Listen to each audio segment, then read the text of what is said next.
what's up? This is TJ. How you doing? Today I have the ASM Diosynth. It's both wonderful and a little weird. How can it be both? Let's check it out.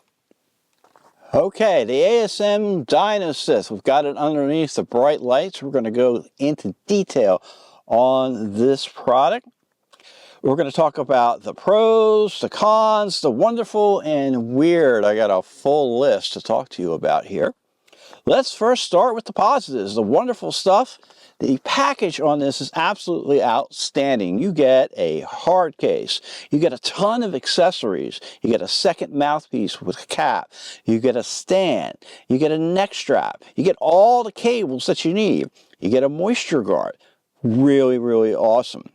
You also get, for free, a full editor and a librarian. That is truly awesome. That is next level for any wind synthesizer because it actually makes it into a wind synthesizer. Most wind synthesizers are just players of sounds. You can download some sounds into them, but you still have to put it on a USB drive and put it all in there. No. You don't need to do all that here. With the Diosynth, it's a two-way communication on your computer directly to the Diosynth to make your own sounds. That is really, really awesome. I'm going to talk a little bit about the editor librarian a little later. The overall weight and balance of this is very good. It feels substantial, yet it's light enough to play if you want to without a neck strap. So it's very, very good. Let's turn this thing on here.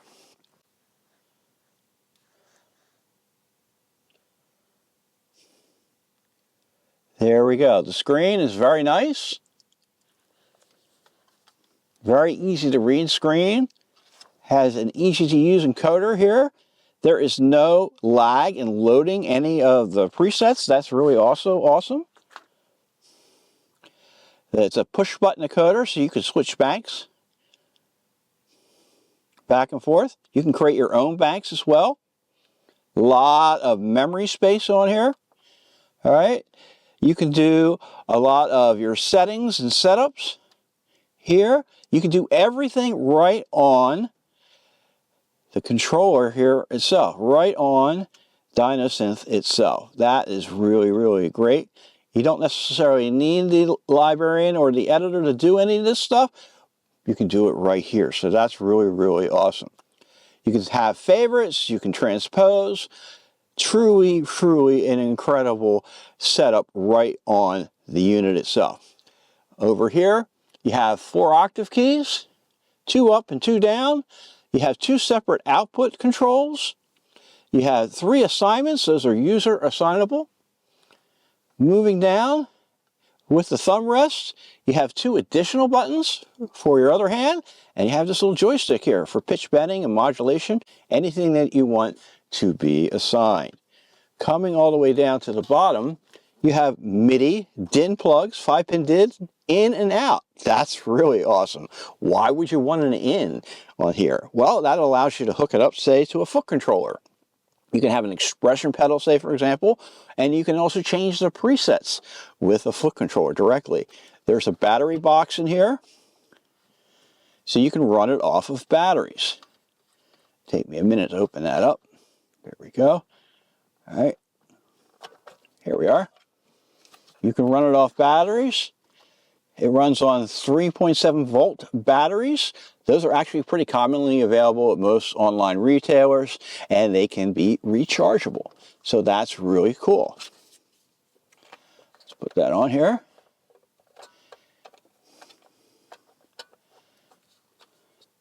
And close that up.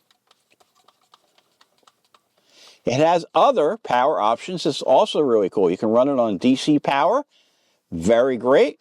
And it can run on USB power.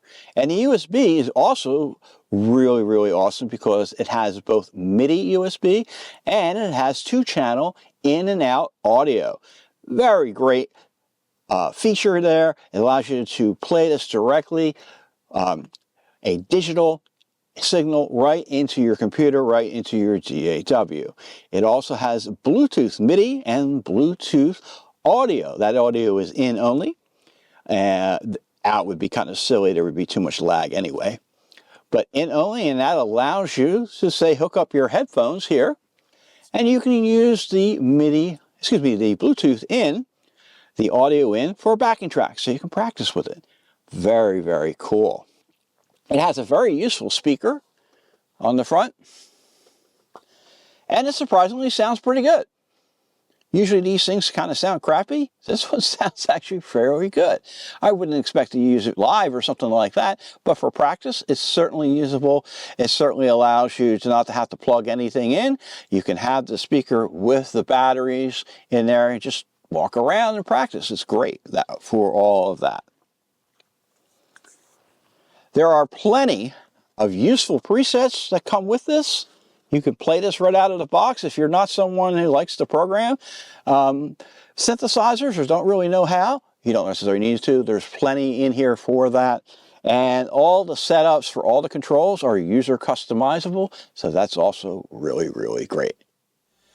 So the next really wonderful thing I think about when I think about Diosynth is the Diosynth Manager. This is the software that comes with the Diosynth. It's free, and it allows you to connect directly to it and use the patch manager, the patch editor, and the setup for Diosynth. Let's take a look at the patch manager. All right, this allows you to manage all of your presets. It comes with 3 factory banks of 128 presets each.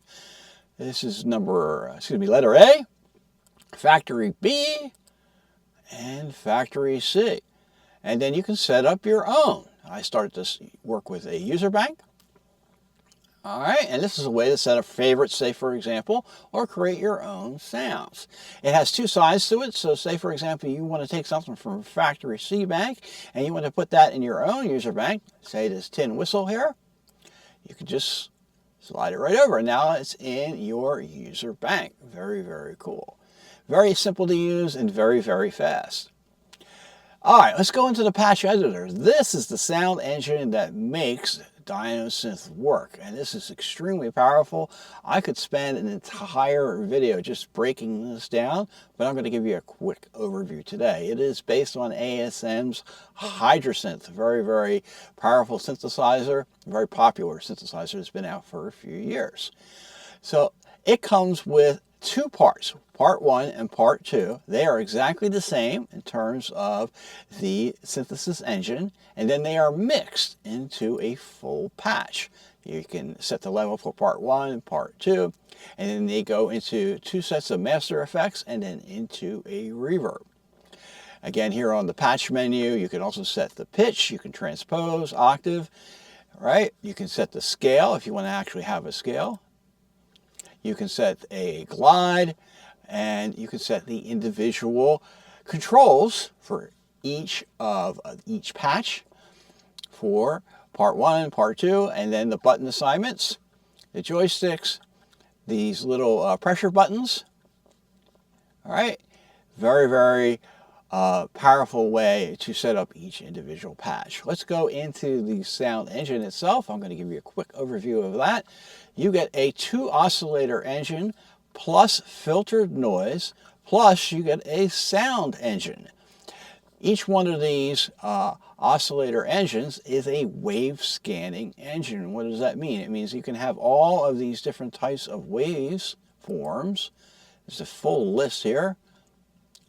All kinds of different waveforms that come with it. And you can modulate, say with this little modulation button, using breath, okay, to modulate through those waveforms. You can also assign it through the modulation matrix over here. This is the source, this is the destination, and this is the level that you would set. And it is a 64 slot modulation matrix. That's huge. You would spend a lot of time trying to fill all those up. So you have oscillator 1 and oscillator 2. It has filtered noise. Again, you can use the little modulation buttons to select sources for that destination right here. You don't have to go in the modulation matrix for that. And then you can also go to the sample engine, and you can select through all these pre-recorded acoustic instruments that have been sampled, and you can add that to that. This all goes into a filter that has a huge variety of different filter types. Again, you can set this so you'll have all kinds of different modulations and different sources for them. It goes into this growl effect, which is actually a ring modulation effect. And then you have these acoustics. You can add in, say, for the key off, a brass key off or a sax key off sound. You can have a noise for the attack and noise for the breath. Over here it has an EQ. It has down here 5 envelopes and 5 LFOs that can be assigned to anything through the modulation matrix here.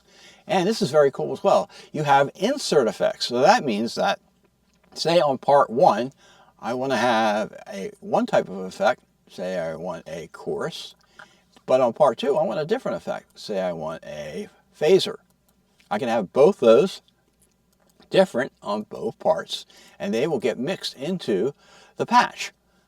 Through the master effects here, we can select those.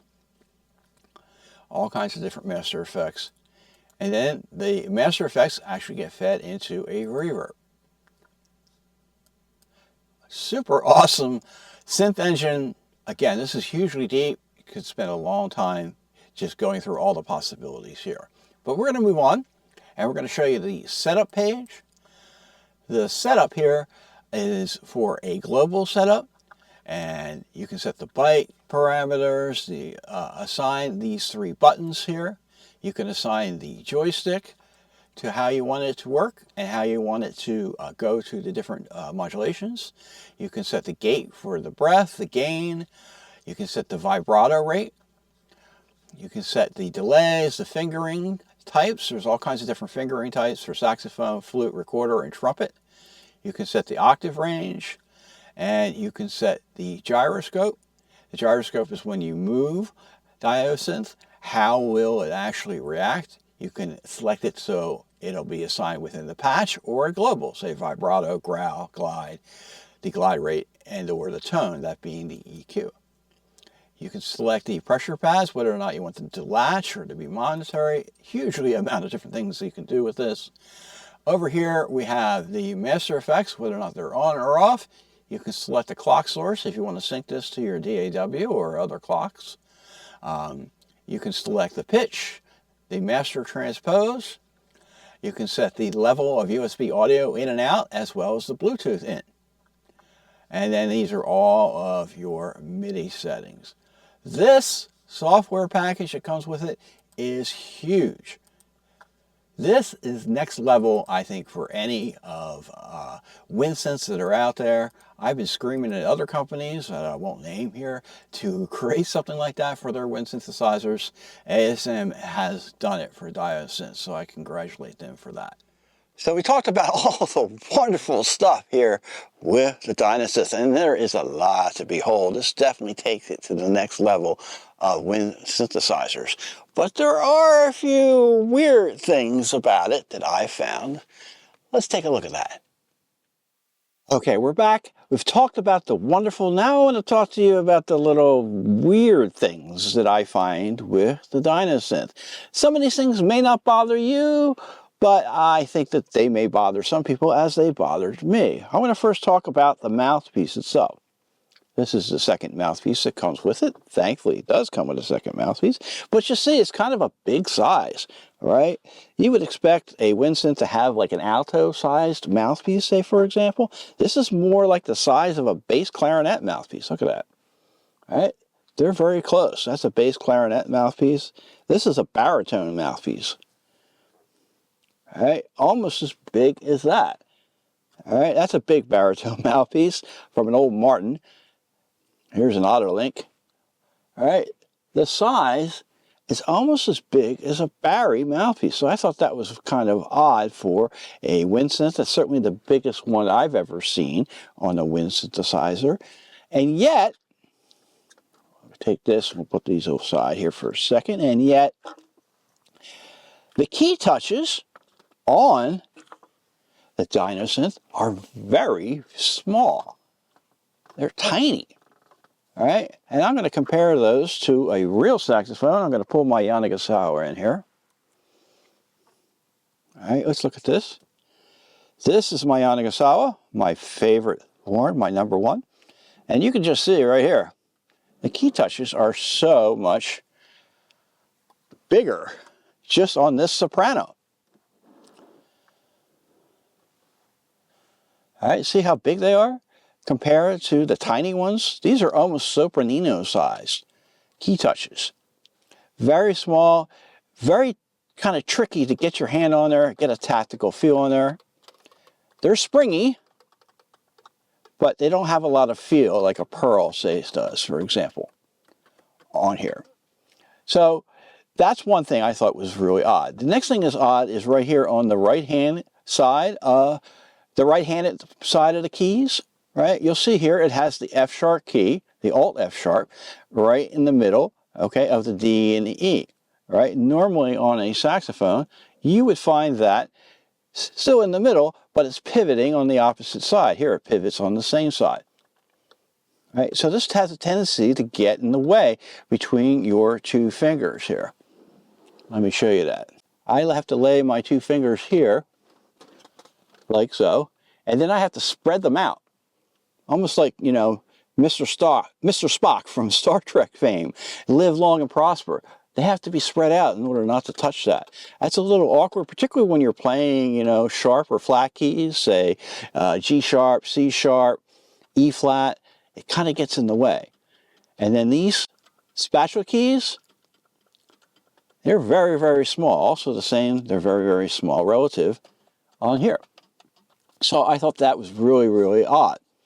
Also, the spacing is different. The spacing between these two keys here, okay, is smaller than the spacing between these two keys here because of the F sharp. That also feels, to me, very odd. Again, looking on the real sax as a comparison, all right, you see the spacing on those keys is perfectly even, whereas the spacing on here, it's not. You still got to spread these two fingers apart in order to really get that. That feels quite odd to me. Let's look at the other hand. All right, your left hand, okay, that's not nearly as tricky, I would say, or as odd as what it is on the right hand, but there is one little small thing that I found that was very difficult to use, and that's this bis key, the B-flat bis key. You'll notice that the high F key here has a nice curved surface, but the bis key doesn't, so that when you want to roll your finger off the B to here, it tends to get into the way. You can't just slide it. And that's often something that I like to do. I know other players like to do. They just want to slide. It tends to get stuck there. When you're changing keys, say you're going from a G major key to a G minor key, right? And you want to use the bliss key for that. You can't just quickly slide on there. Sometimes it gets caught. So I thought that was a bit odd. Moving over to the palm keys. All right. You see how these are directly in line here, whereas on a real sax, they tend to be a little bit offset. I thought that that was also a little bit odd, and there's only two of them. That's also kind of odd as well. And it's only where, for example, this is the D, this is the E flat. There's no way of getting an E on here, so say if you push both of them at the same time. So that's also odd. Moving on to the pinky keys here. On to here, you'll notice there's only two of them. You can't get a B flat by itself, like with a third key. Say by itself, you have to push both keys down in order to get that low B flat. And when you're sliding your finger back and forth like that, all right, you're going to get that B flat in the middle as both of them are touching. So that'll be a little bit of a glitch that sometimes that you'll find. So generally overall, I thought the keying layout is odd. The pearls are small, the spacing is small, there's certain fine points that needed better, refinement in my opinion. And this isn't fully implemented, in my opinion. I just kind of felt that, this is a big unit, right? There's a lot of space here. They could have spaced this out, made it a little bit bigger feeling, in my humble opinion, and then the spacings could have been made much more even. Lastly, I want to talk about the octave mechanism, and more importantly, the size of your thumb. Print right here, again, is very, very small, the thumb rest. It's very small, say relative to a real saxophone. It's, quite large. It's luxurious per se. Here it's very small, so that when you're putting your thumb in the center position there, it's easy, too easy, I find, to hit the lower octave. So it's kind of difficult to find a nice spot to place it in there without, hitting that octave key with your thumb. Other wind synthesizers that I've used before, this is much larger and allows you to roll your hand back and forth in order to make sure that you're not getting any glitches with the octave keys. And also, the octave buttons and the thumb rest and the hook, they're offset from each other. Right? This is a little bit offset to this side, this is a little bit offset to this side. It can feel a little odd in your hand. None of this stuff is things that you can't get used to, and many players will and have no problems with doing so. Well, hey, that's it. That is the ASM Diosynth. Now, you may think about this video after watching it, if you've gotten this far, that I don't like the Diosynth. And that would not be the case at all. I actually really do like it. I think this is the next level, the next step, the next evolution for wind synth players, for wind synthesizers. It is actually a synthesizer, not just a player of sounds. And that is huge. I do have issues with the key layout itself. It just doesn't feel right to me. Other people may not care. To me, that's just something that I thought could be a little bit better. I really do think, though, that you should give this a try because it's also a great value. Considering all the stuff that you get with this, it's pretty awesome, right? So you definitely should give this a try. You get all those accessories with it. It's definitely worth a look. I want to thank you for watching this video. Make sure you check out tjontheroad.com for more, and check out my new company, which is called Lying Awake Creations. So go to lyingawakecreations.com as well. Thanks again, and thanks for your support. I'll see you next time.